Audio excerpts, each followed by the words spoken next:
নমস্কার বন্ধুরা, সুস্মিতার গল্পের আসরে আপনাদের স্বাগত। আশা করি আপনারা সকলেই ভালো আছেন। আমি আজকে পড়ে শোনাচ্ছি আশাপূর্ণা দেবীর লেখা একটি চমৎকার গল্প, আমায় ক্ষমা করো। বন্ধুরা, গল্পটা যদি ভালো লাগে প্লিজ প্লিজ প্লিজ আমার চ্যানেলটাকে সাবস্ক্রাইব করে দেবেন। গল্পটাতে একটা লাইক অবশ্যই করতে ভুলবেন না। সাবস্ক্রাইব এবং লাইকের জন্য আপনাদের অসংখ্য ধন্যবাদ। তো চলুন শুরু করি আজকের গল্প, আমায় ক্ষমা করো। লেখিকা আশাপূর্ণা দেবী। প্রায় আধখানা গ্রাম জুড়ে যে ধ্বংসপ্রায় প্রাসাদ শ্রেণী বিগত গৌরবের নিদর্শন বয়ে ইতিহাসের ছেঁড়া পাতার মতো ইতস্তত ছড়িয়ে আছে, আজও তারা দর্শকের মনে একটা সকরুণ শ্রদ্ধা জাগিয়ে তোলে। মজুমদার বংশের অতীত মহিমার মুখ সাক্ষী। একদিন নাকি এদের রাজা বলে খ্যাতি ছিল। বারমহল, অন্দরমহল, কাছারি ঘর, নাট মন্দির, দুর্গা দালান, ভোগমণ্ডপ, রান্নাবাড়ি ইত্যাদি নামের আড়ালে ভাঙা ইটের স্তূপের ভিতরে যে অস্পষ্ট ছবি ভেসে ওঠে, তার সামনে মাথাটা আপনি কেমন নত হয়ে আসে, আর আসে একটা হায় হায় ভাব। কেমন ছিল সেই বিচিত্র সমারোহের কোলাহলময় দিনগুলি? কেমনই বা ছিল এদের অধিবাসীরা, যারা এখানে একদিন জন্ম, মৃত্যু, হাসি, কান্না, সুখ, দুঃখ কত অংশে অভিনয় করে গিয়েছে? ভাঙা দেওয়ালের ফাটলে ফাটলে এখনও কি তাদের অতৃপ্ত নিঃশ্বাস জড়িয়ে আছে? ভোগের এই অজস্র উপকরণ ফেলে দিয়ে যাওয়ার অতৃপ্তি? চৈত্র বৈশাখের এলোমেলো সন্ধ্যায় কপাট খসা জানালার ফোকরে ফোকরে যে আর্তস্বরে হাহাকার করে ফেরে, সে কি তাদেরই সঞ্চিত দীর্ঘশ্বাস? চামচিকা ও গোলপায়রার ঝাঁক ছাড়া এখানে অন্য কোনো জীবিত প্রাণীর অস্তিত্ব বাইরে থেকে বিশ্বাস করা শক্ত, বরং বেশি সহজ ভূতের অস্তিত্ব কল্পনা। তবু আছে, হয়তো নেহাতে নিরুপায় বলেই আছে। অন্দরমহলের মধ্যে যে ঘরগুলো এখনো কোনো প্রকারে টিকে আছে, তারই একখানিতে থাকেন নতুন গিন্নি, নবদ্বীপ মজুমদারের তৃতীয় পক্ষের স্ত্রী, 70-এর কাছাকাছি বয়স, মাজা ভাঙা, খুনখুনে বুড়ি, চোখের চাহনি নিষ্প্রভ, শুধু গলায় জোর আছে সমান। দিনের মধ্যে 50 বার হোঁচট খেতে খেতে কোনো গতিকে বুড়ি নিজের পেটের ব্যবস্থাটুকু করে নেয়, আর ঊর্ধ্বতন 14 পুরুষ থেকে শুরু করে পশু, পাখি, কীট, পতঙ্গ, দেব, দানব সকলের উপর অভিসম্পাত বর্ষণ করতে থাকে। বিশ্ব সংসারে সকলের উপর ওর অদ্ভুত এক বিজাতীয় ক্রোধ। পৃথিবীটাকেই দাঁতে পিষে ফেলতে পারলে কেমন জানি ওর শান্তি হয়। গ্রীষ্মকালে রৌদ্রের তাপ অসহ্য হলে ভাঙা কোমরকে সোজা করবার ব্যর্থ চেষ্টায় কোমরে হাত দিয়ে দাঁড়িয়ে চোখের উপরে হাত আড়াল করে আকাশমুখী হয়ে তীব্রস্বরে বলে, মরছ আগুন জেলে, পুড়িয়ে মারছ পৃথিবীকে, তোমার মরণ হয় না অনামুকো? ভর দুপুরে সাপ দিই তোমায়, জ্বলে পুড়ে মরো, জ্বলে পুড়ে মরো। অবশ্য সূর্যদেবের গায়ে ব্রাহ্মণ কন্যার অভিসম্পাতের আগুন স্পর্শ করে কিনা তার প্রমাণ পাওয়া যায় না, কিন্তু বুড়ির এই অযথা শক্তিক্ষয়ে আলস্য নাই। আবার বর্ষার দিনে একঘেয়ে বৃষ্টির শব্দ ছাপিয়ে অসন্তোষ মুখর হয়ে ওঠে। ঝাঁটা খেকো দেবতা, কেঁদে মরছ কেন? কোন জমে ধরেছে তোমায়? কাক, চিল, ইঁদুর, আরশোলা সকলের সঙ্গে প্রতিপক্ষের ভঙ্গিতে বাক্যবাণ বর্ষিত হয়। উঠোনের ওপারে শ্যামাকে দেখা গেল, 2 হাতে এক গাছি সজনে ডাঁটা ও একটি পাকা বেল, কোঁচড়ে কয়েকটা পাতিলেবু। নতুন গিন্নিকে দেখে অপ্রতিভের ফিকা হাসি হাসে। সাধ্যপক্ষে এর সামনে সে পড়তে চায় না। শ্যামাকে দেখেই তেলে বেগুনে জ্বলে ওঠে বুড়ি। এই যে পাড়া বেড়ানি খুদ মাঙুনি এলেন, সকালবেলায় লোকের দৌড়ে গিয়ে হাত পাততে লজ্জা করে না স্বামী? অমন পেটে আগুন ধরিয়ে দে, আগুন ধরিয়ে দে। পাতার পুতের সংসার নয়, একটা পোড়া পেট, তার জন্য এত আহিং খেয়ে? ছি ছি ছি, আমি হলে গলায় দড়ি দিতুম। শ্যামার যে এ বাড়িতে সত্যিকার কি দাবি আছে সেটা খুঁজে পাওয়া শক্ত। হয়তো অতি সূক্ষ্ম একটু সম্বন্ধের রেশ থাকলেও থাকতে পারে, হয়তো কেবলমাত্র আশ্রয়হীনতার দাবিতেই সে আছে। অথচ এত বড় ভাঙা বাড়িতে তার মন টেকে না, তাই সারাদিন পাড়ায় পাড়ায় ঘুরে বেড়ায়। সময় অসময়ে লোকের উপকার করতেও ছাড়ে না এবং ভদ্রতার আবরণে ভিক্ষাবৃত্তি করেই তার দিন চলে। আরও একজন বাসিন্দা আছে, সে হৈমন্তী। প্রেতপুরীর অন্ধকার গহ্বরেও কি সোনার প্রদীপ জ্বলে? জ্বললে হয়তো হৈমন্তীর সঙ্গে তুলনা করবার মতো বস্তু একটা মিলত। এ বাড়ির শেষ বংশধর সমুদ্র নারায়ণের স্ত্রী হৈমন্তী। সৌন্দর্য আর সুলক্ষণের কোষ্ঠী পাথরে যাচাই করে আনা মেয়ে, কিন্তু কোষ্ঠীকারকদের শাস্ত্র ব্যর্থ করে হৈমন্তীর জীবন ইতিহাস গড়ে উঠেছে অদ্ভুত এক অলক্ষণের মধ্যে।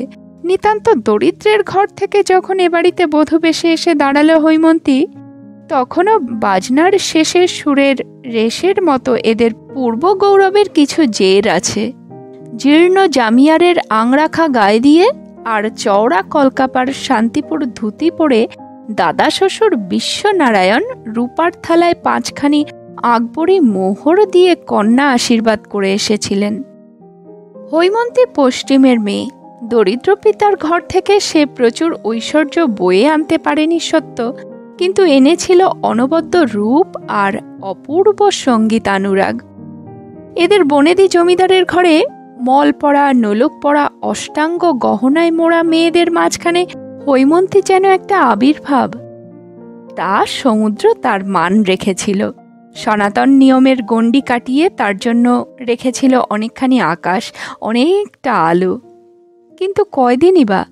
উৎসব বাড়ির হাজার বাতির ঝাড়ের মতো নিমেষে মিলিয়ে গেল সেই সমারোহের দিনগুলি। সেদিন চাঁদ উঠেছিল, সদ্য ফোটা চাঁপা ফুলের মদির গন্ধে বাতাস ছিল উন্মনা। দিঘির ঘাটে বাঁধানো চাতালে হৈমন্তী বসেছিল সেতার হাতে। জ্যোৎস্নায় মাজা দেহ, পরনে নীলাম্বরী, পায়ের কাছে সমুদ্র নারায়ণ। হৈমন্তী বলেছিল, আজ আর বাজাতে ভালো লাগছে না। কি জানি কেন, কেমন যেন ভয় করছে। মনে হচ্ছে। কি মনে হচ্ছে বলো তো?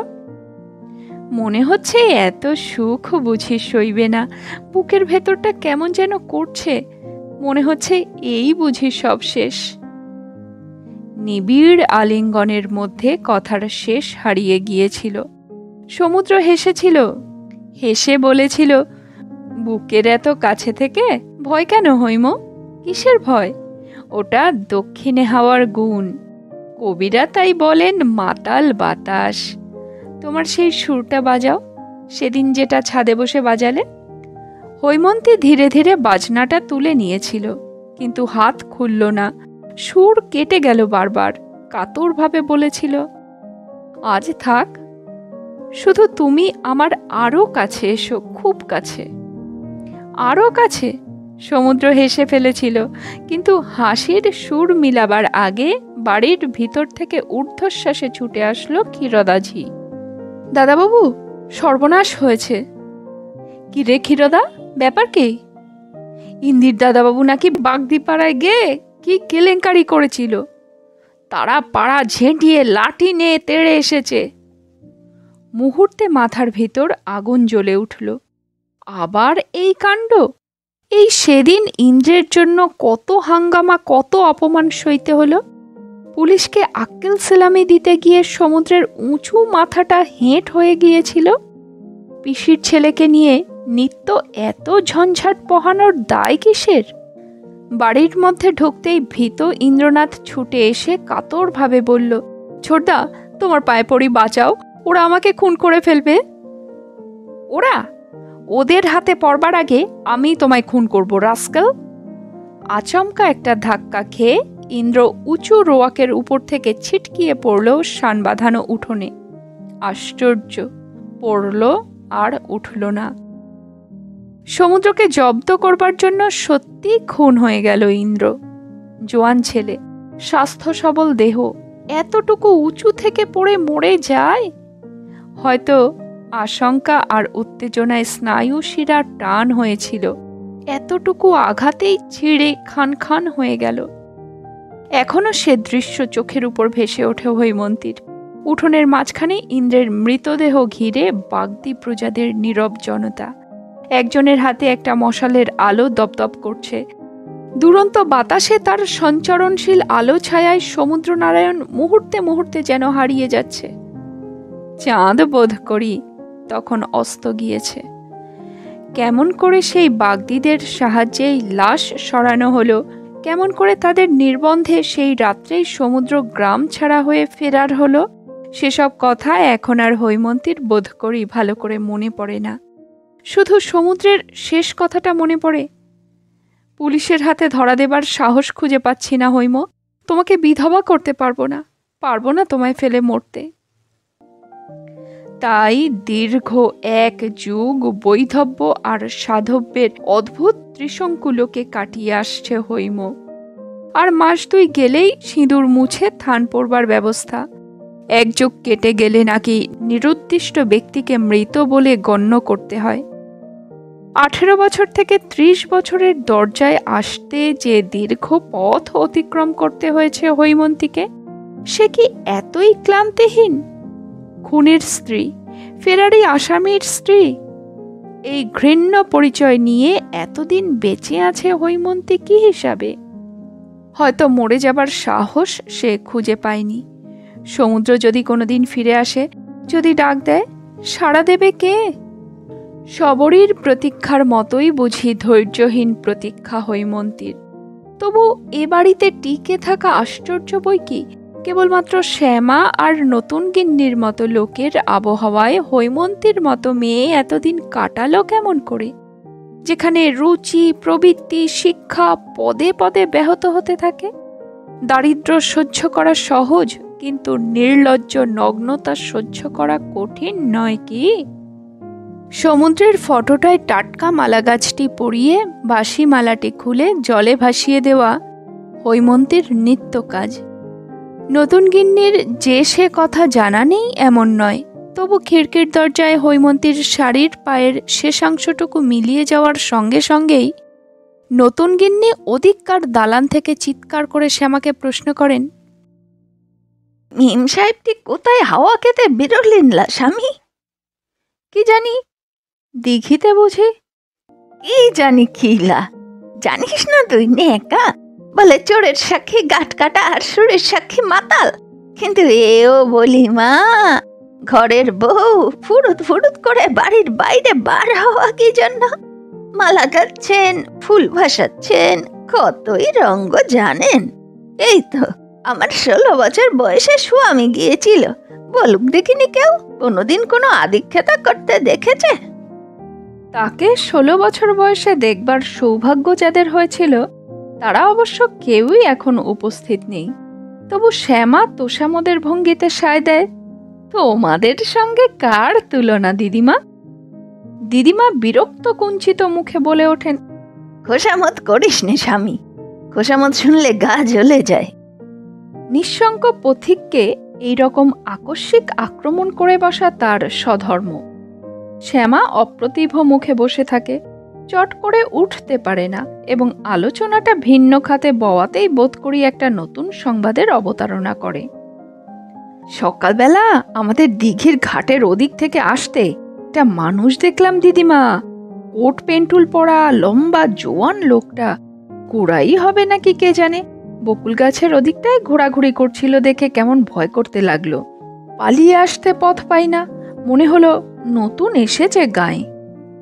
তা হবে বই কি, তোমার তো আর গা শুদ্ধ কাউকে চিনতে বাকি নেই। বলি পালিয়ে এলি কেন, বললি না কিছু? আমি কি বলবো বাবা, কোট পেন্টুল দেখলেই তো আমার ভয় করে। কচি খুকি, মেয়েঘাটে পুরুষ আসে কোথা থেকে তার হিসেব নেই। আজ এসেছে কি রোজ আসছে কে জানে। ওসব মালা ভাসানোর লীলে খেলা কিনা তাই বা কে জানে। কালামুখী তলে তলে কি কীর্তি করছে তা ভগবানই জানেন। স্বামী যার 12 বছর দেশের থেকে, তার পরিবারের এখনো সেমিজ কামিজ পরে পটের ছবি হয়ে বেড়াতে লজ্জা করে না? ধন্যি বাবা। নতুন গিন্নির মর্যাদা রাখতেও হৈমন্তীর সম্বন্ধে এত বড় কথাটার স্পষ্ট অভিমত দিতে মুখে বাধে শ্যামার। নতুন গিন্নি পুনশ্চ যোগ করেন, বুড়ো হয়েছি, কোমর পড়ে গেছে, চারদিকে চোখ রাখবার ক্ষমতা নেই, নইলে দেখিয়ে দিতাম সবাইকে, বলে হাঁপাতে থাকেন। ঘাটের পথ থেকে ফিরে হৈমন্তী মৃদু স্বরে প্রশ্ন করল, কাগজ এখনো দিয়ে যায়নি শ্যামা ঠাকুরজি? কই না তো। নতুন গিন্নি কাঠের উনানে ফু পাড়তে পারতে ঘরের ভিতর থেকে ক্ষণক্ষণে গলায় বলে ওঠেন, মেম সাহেবের রোজ খবরের কাগজ না পড়লে চলে না। ধন্যি বাবা, আমি হলে এতদিন গলায় কলসি বেঁধে ডুবে মরতাম। ঘাটের পথে 5 জনের সঙ্গে আলাপ করে বেড়াবার সাহস কি আর অমনি আসে? 24 ঘন্টা কাগজ কেতাব নিয়ে থাকলেই বুকের পাটা বাড়ে। হৈমন্তী বিস্মিত দৃষ্টি মেলে 2 দণ্ড শ্যামার মুখের দিকে চেয়ে ধীরে ধীরে চলে যায়। হৈমন্তী কবে কার সঙ্গে আলাপ করল? ঘৃণায় লজ্জায় পৃথিবীর বুক থেকে নিজেকে তো প্রায় লুপ্ত করেই রেখেছিল। শুধু একখানা খবরের কাগজের সেতু দিয়ে বাইরের জগতের সঙ্গে এতটুকু যোগসূত্র রাখা, কিসের আশায় যে রেখেছিল সে কি নিজেই জানে? বুভুক্ষের মতো তন্ন তন্ন করে সমস্তটুকু না পড়লে তৃপ্তি হয় না কেন, কে বলবে? কিন্তু নতুন গিন্নির মিথ্যা দোষারোপকে আর মিথ্যা বলা চলে কই? সন্ধ্যার অন্ধকারে দোতলার বারান্দার এক কোণে হৈমন্তী অমন থরথর করে কাঁপছে কেন? শ্যামা বর্ণিত সেই সাহেবের মতন লোকটার সামনে দাঁড়িয়ে অমন ভয় কাতর অস্থির ভাব কেন দুজনের? অমন আকুল আগ্রহে সে হৈমন্তীকে বুকের উপর জড়িয়ে ধরল কোন সাহসে? কে সে? সমুদ্রনারায়ণ? সমুদ্র এখনো বেঁচে আছে? অনেকক্ষণ পরে আপনাকে মুক্ত করে নিয়ে হৈমন্তী কম্পিত কণ্ঠে বলল, লুকিয়ে পালিয়ে যাব? লোকে কি বলবে? লোকে যা খুশি বলুক হৈম, ক্ষতি কি? তোমাকে নিয়ে যাব আমার সঙ্গে, আমার সেই নতুন রাজত্বে।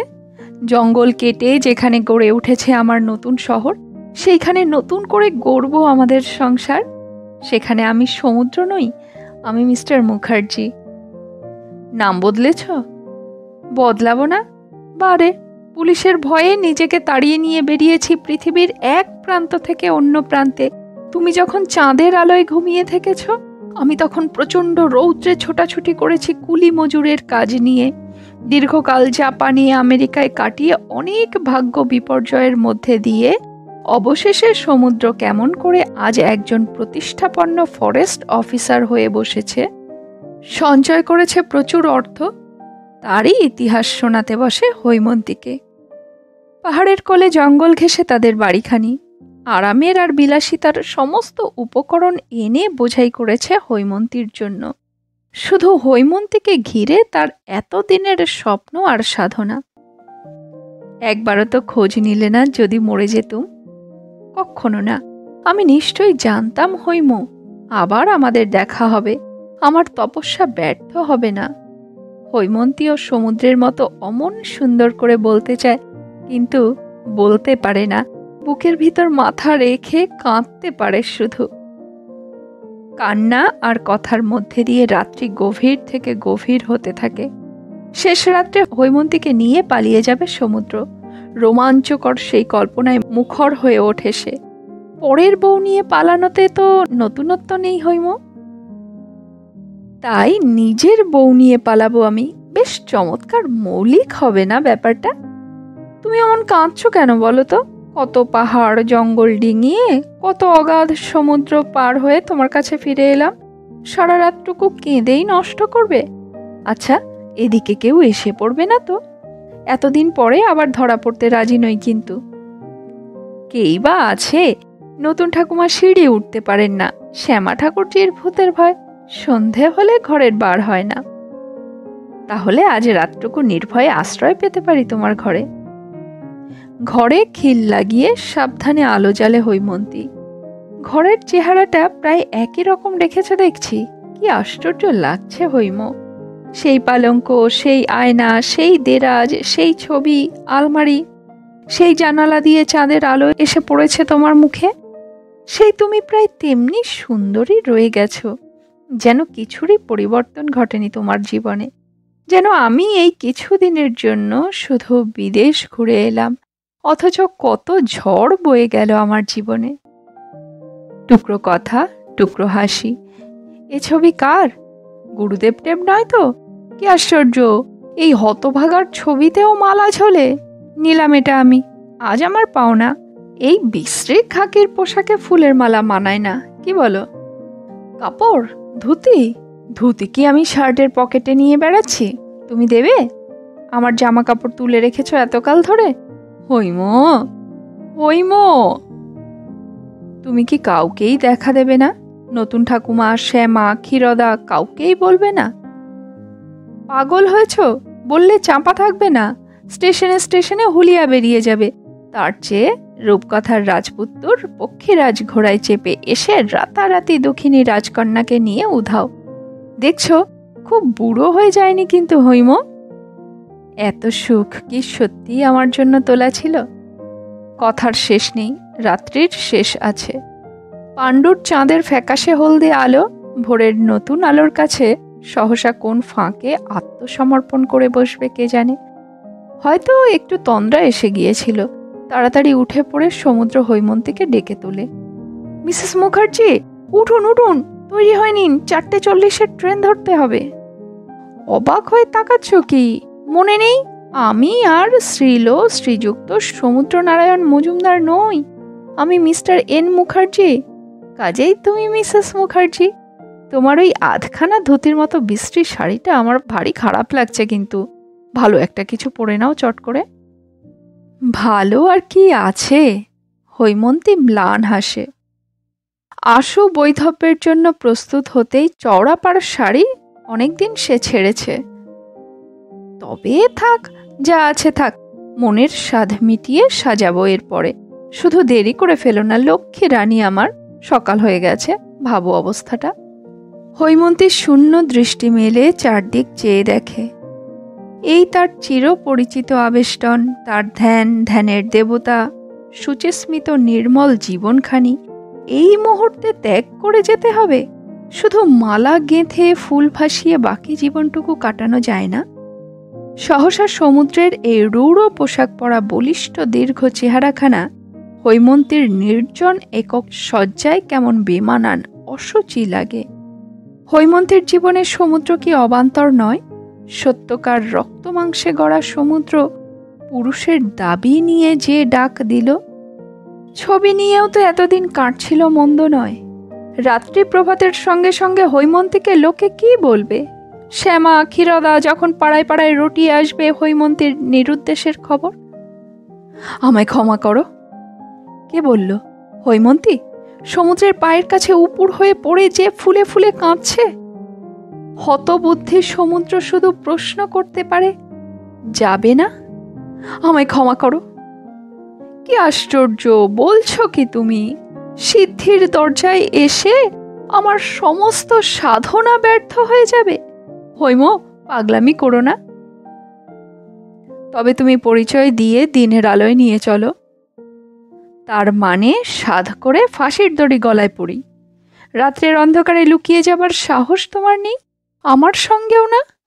তুমি কি বলছো বুঝতে পারছো না হৈম? ফিরিয়ে দেবে আমাকে?